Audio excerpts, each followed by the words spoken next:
la pôle à Andréane qui va parler de son monde, puis je reviendrai après me rajouter les petits détails. Alors, je te laisse là. Merci beaucoup.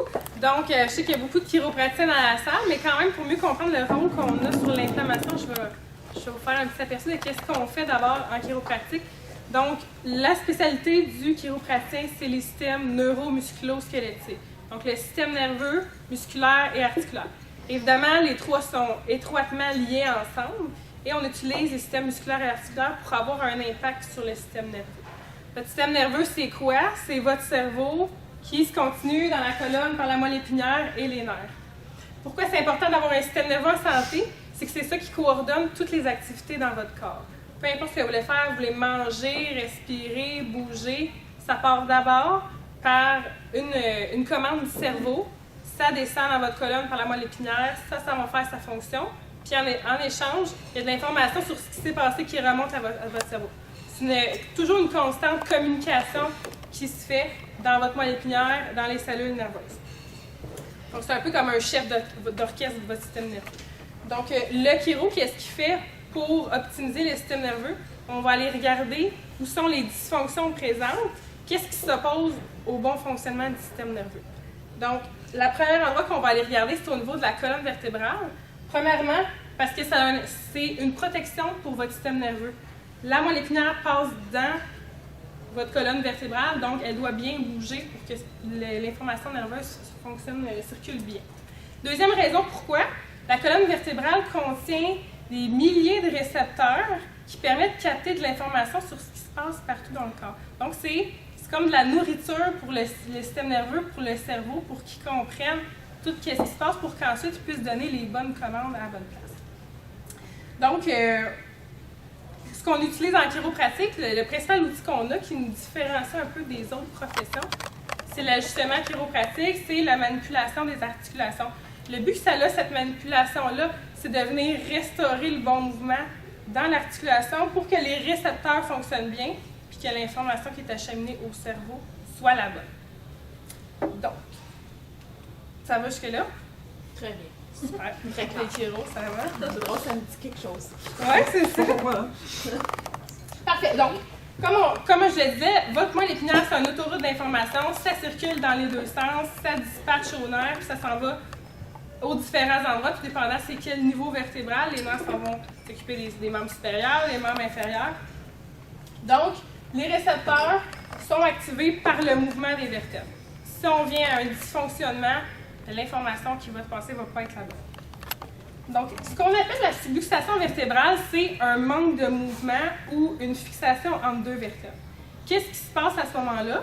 Le corps perçoit ça comme une dysfonction, donc une inflammation qui vient se créer à l'endroit. Donc, vous avez vos vertèbres, là, ça bouge bien, la vertèbre bouge dans tous les sens, le système nerveux est en santé.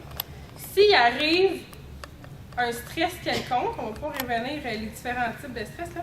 S'il arrive un stress quelconque, il y a la subluxation vertébrale qui apparaît. Donc, il y a un manque de mouvement à ce niveau-là. Les récepteurs ne peuvent pas bien capter l'information qui se passe au niveau distal. Donc, la position de vos articulations, la sensation, la douleur, le tact fin, etc. Donc, qu'est-ce que ça fait? La subluxation, c'est que ça empêche l'information de bien communiquer. Je vais juste prendre une petite gorgée d'eau, j'ai un peu la bouche sèche.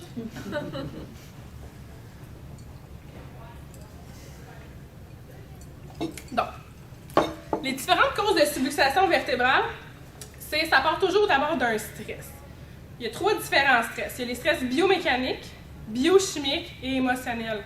En chiropratique, bien entendu, on a plus un effet au niveau biomécanique. Qu'est-ce qui rentre là-dedans? La mauvaise posture, des traumatismes, des blessures sportives, des mouvements répétitifs. Donc, tout ça, c'est des choses qui peuvent venir affecter vos vertèbres, les empêcher de bien bouger par un stress.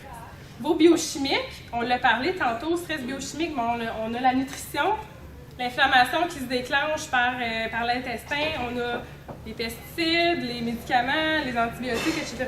Au niveau émotionnel, plus les stress émotionnels, les événements traumatisants, soit un deuil, une perte d'emploi, de la colère, etc. C'est toutes des choses qui font que le système va être en état inflammatoire puis qui vont nuire justement à la réparation de l'inflammation. Fait que si on fait un résumé, on a un stress, il y a une subluxation vertébrale qui apparaît, il y a un mauvais mouvement dans vos vertèbres. Qu'est-ce que ça fait? Il y a de l'inflammation qui se crée. Les récepteurs ne peuvent pas bien fonctionner parce qu'ils ne sont pas bien stimulés. Donc, on envoie une mauvaise information au cerveau. Puis, ce que le cerveau redonne en échange comme information va aussi être erroné. Fait que peu importe l'activité qu'on veut faire, que ce soit bouger, se promener, bien, ça ne peut pas être efficace à 100% parce que la communication qui se fait n'est pas bonne. Donc, qu'est-ce que ça fait au niveau, vraiment au niveau local, la subluxation? C'est que ça va être une zone qui prédispose à l'arthrose. Comme il y a un manque de mouvement, la colonne vertébrale ne peut pas bien s'adapter à tous les stress qu'on vit. Le stress le plus banal, mais qu'on subit tous les jours, c'est la gravité. Si votre colonne n'est pas capable d'absorber la gravité quand vous vous promenez, etc., bien, les zones qui ne bougent pas bien, ça va être les premières places à s'user le plus rapidement. Donc, l'usure, qu'est-ce que ça fait? Ça amène dans les différents stades d'arthrose. Donc, si on prend un exemple concret, exemple, monsieur, madame qui travaille devant son ordinateur 40 heures par semaine a une mauvaise posture. Donc, on a notre stress, la mauvaise posture. Ayant cette habitude-là pendant des années. Qu'est-ce que ça fait? Bien, il y a beaucoup de tension qui se ramasse, par exemple, dans le bas du cou. Il y a une subluxation qui se déclenche ici. Donc, on a notre stresseur, la mauvaise posture, la subluxation, les vertèbres ne bougent pas. Il y a une inflammation qui vient se créer ici. L'inflammation, évidemment, elle ne reste pas juste locale. Elle s'en vient irriter tout le temps la racine nerveuse qui est à côté. La racine qui s'occupe de faire fonctionner vos membres supérieurs va être altérée aussi.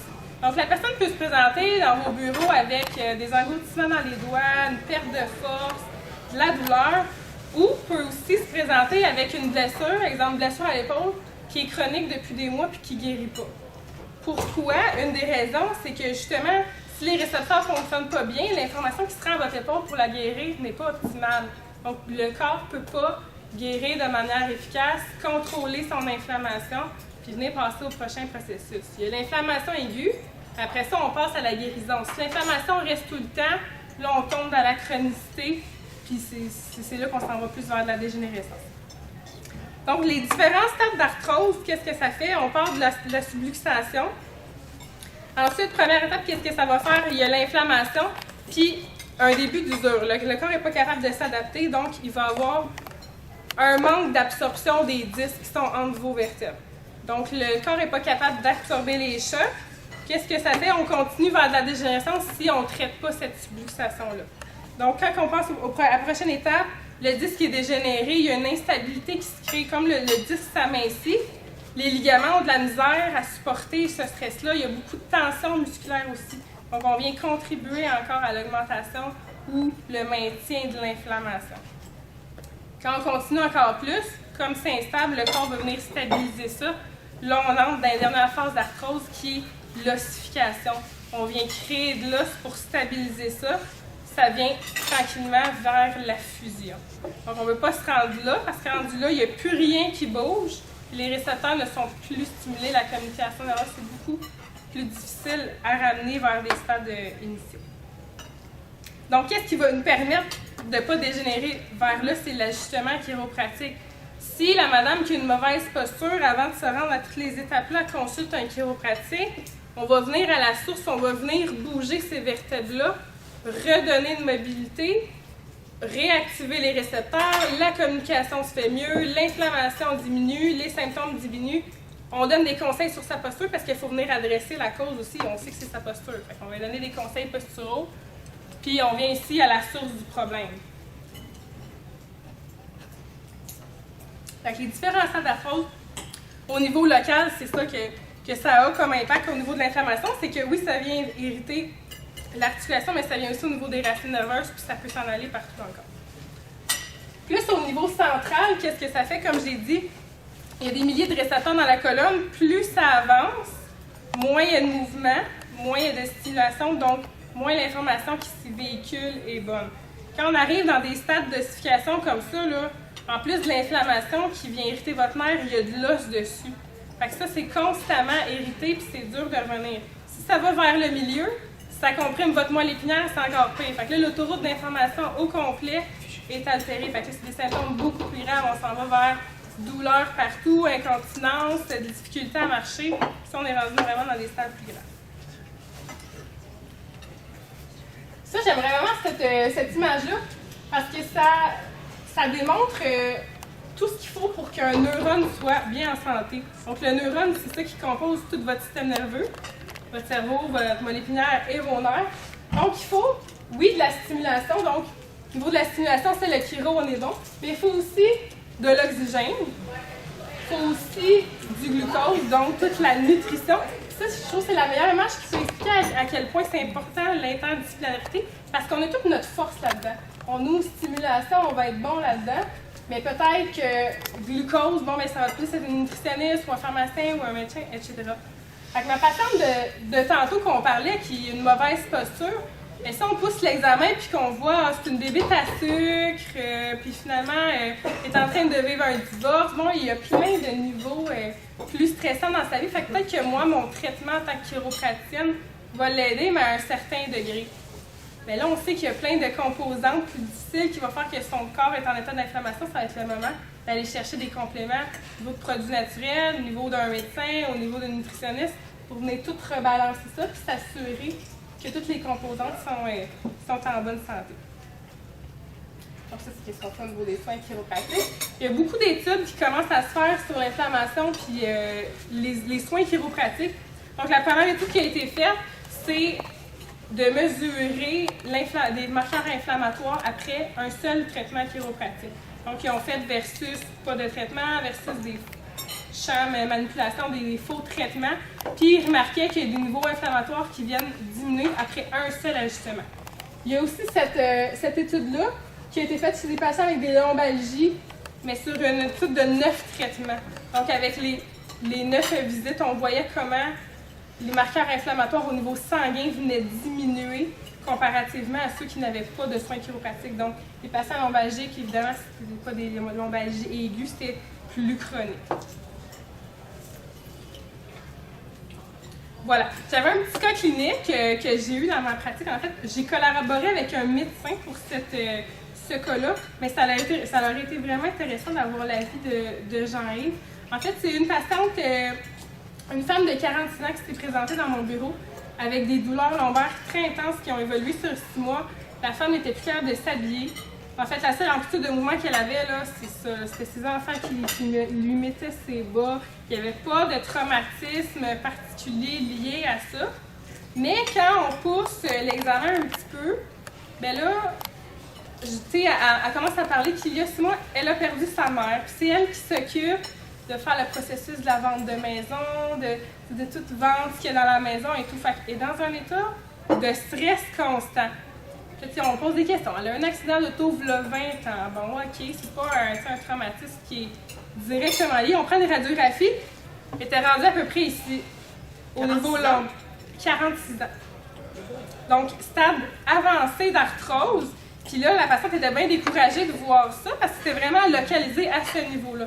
Bien découragée, elle se dit, mon Dieu, genre, de quoi à 70 ans, je suis déjà même plus capable de mettre mes bas. Donc, c'est sûr qu'il y avait déjà une cogestion avec un médecin à ce niveau-là. Elle avait des anti-inflammatoires, prenait des relaxants musculaires tous les jours, Robaxacet tous les jours. Aucun effet, ça fait juste empirer depuis 6 mois.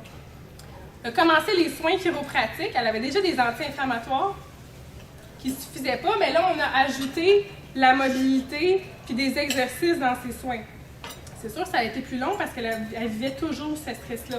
Mais en 2 mois, la patiente a eu 100% d'amélioration. Plus aucune douleur, capable de mettre ses bas, puis elle est super contente. C'est rendu une patiente qui vient en prévention maintenant s'assurer que sa colonne bouge toujours bien. J'ai aimé la collaboration avec le médecin, mais je pense que ça aurait été vraiment bénéfique pour cette patiente-là. Je peux rajouter mon petit Oui, dès le début, d'avoir un avis. Si on regarde ce cas-là, on va aller dans ton écran. Oui, c'est ça. Si on regarde ce cas-là du point de vue de la médecine fonctionnelle, il y a 2 aspects qu'il faut retenir. Un, on a une dame qui a un choc psychologique majeur. Il y a un deuil qui est là. Alors, soit on regarde vers une référence pour qu'elle puisse vider son sac, parler à un psychologue ou un TS ou quelqu'un qui va l'aider à ce niveau-là parce qu'elle a somatisé une partie de ce stress-là dans son dos. Et en québécois, on a une très belle expression qui dit ça, on en a plein le dos. Oui. Hein? Alors, toutes les tâches sont devenues énormes et l'ont écrasé physiquement. Ce qu'elle a vu à la radiographie, c'est le résultat de tout ça. Fait que, première étape, il y a un stress psychologique, il faut gérer cette affaire-là. Deuxième chose, en termes nutritionnels, ce que tu as décrit, j'ai bien aimé parce que j'ai la même conclusion, mais je ne pars pas du même point de vue. Quand on parle d'arthrose, peu importe l'articulation, on a découvert dans les années 90 à peu près que l'arthrose, c'est pas juste une maladie mécanique ou une maladie d'usure. C'est une maladie métabolique avec deux facteurs principaux. Le premier, il y a, puis là tu l'as très bien décrit, il y a un manque d'apport nutritionnel dans le cartilage. Alors, que ce soit au niveau fixité au niveau de la colonne ou des articulations portantes comme le genou, la hanche, c'est que la circulation à l'intérieur de l'os est perturbée. On a constaté que les capillaires sont moins perméables, il y a présence de micro-embolies. Donc, on a une espèce de syndrome métabolique qui se passe dans l'os, qui est tout à fait cohérent avec l'approche biomécanique que vous avez. Le cartilage n'est pas nourri. Deuxième chose, on constate, puis j'entendais le mot bébé à sucre là-dedans, là, il y a une espèce de diabète du cartilage où le cartilage se stocke en métabolites glyquées. Donc glucose, protéines, et là, crée une cascade inflammatoire où il y a de nouveaux récepteurs, afflux de cellules pour dégrader ce tissu-là, ces composés-là. Le corps a énormément de difficultés, il va générer plus de cartilage, il va le dégrader plus vite. Alors donc, deux facteurs. Un, plus type diabète du cartilage, et l'autre, nutrition par l'apport sanguin. Alors, chez le cas en particulier, si on regarde l'autre aspect, l'aspect psychologique, mais moi, j'aurais travaillé pour nourrir l'articulation, soit avec un truc comme la chondroïtine, un truc pour la circulation comme les oméga-3, qui aurait eu un effet complémentaire, on va en parler tout à l'heure, de vraiment nourrir l'articulation puis accélérer le traitement. Quoi, 2 mois, c'est d'une vitesse extraordinaire. C'est la preuve, la madame avait juste 40 ans. Ouais. Si elle avait eu 75 ans, là, c'est pas sûr qu'on aurait réussi. Alors, c'est là la complémentarité, parce qu'on voit le même problème, mais de façon différente. Mais, question